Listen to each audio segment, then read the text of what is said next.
Hey everybody, this is Marty Stowe and welcome back to my front porch. With the holidays upon us, it makes me think of one thing, kindness, and the kindness we show to others.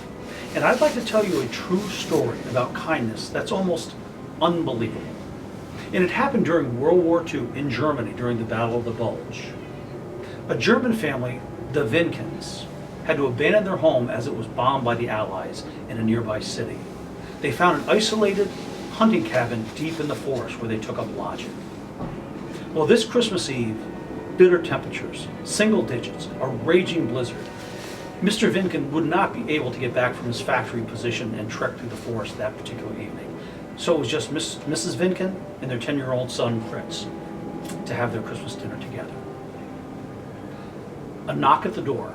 Mrs. Winken opened the door, and there stood 3 young American GIs, one of which was badly wounded. They were cold, they were lost, and they were scared. Mrs. Winken invited them in. About an hour later, another knock at the door. Mrs. Winken opened the door, and again, this is deep in the forest in the middle of nowhere. Opened the door, and she was frozen in fear. There stood 4 tall German soldiers, one of which was an officer. They'd said that they were on patrols that night, and the blizzard threw them off course. They were lost, and they were cold, and could they take shelter in her home that evening? Well, of course, Mrs. Winken was terrified. The penalty for harboring the enemy was punishable by death. She looked the officer in the eye and said, "You're free to stay, but there are people here that you will not like." The officer looked over Mrs. Winken's shoulder and saw the 3 young GIs huddled by the fire. And he said, "Tonight is the holy night. There will be no shooting." She invited the soldiers in, sat them down for a sparse Christmas Eve dinner. Of course, you can imagine, you could cut the tension with a knife.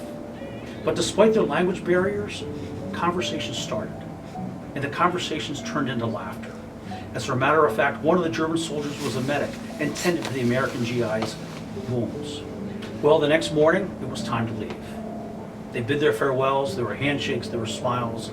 The German officer, knowing that these boys were lost, gave him his personal compass with a map and drew where the American troops were so he could get there. What an incredible display of kindness on that fateful Christmas Eve 1944. But the story doesn't end there.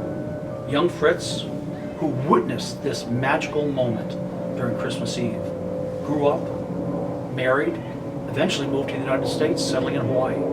But he wondered for decades and decades whatever happened to those soldiers. And with the help of a television show, Unsolved Mysteries, he was actually able to locate 2 of the 3 American soldiers that were in separate nursing homes in the United States. Unfortunately, none of the German soldiers were able to be found. But he went to visit those 2 soldiers in their nursing homes, and they said the same thing. It was because of his mother's kindness that their lives were saved. One of the soldiers opened a drawer and actually pulled out the compass that the German officer gave to him. Incredible stories of kindness. So with this Christmas upon us, I ask you, find ways to be kind. Find ways to be kind to others, because you never know who needs it most. If this story about kindness inspired you, please share it online with others. Merry Christmas, everyone.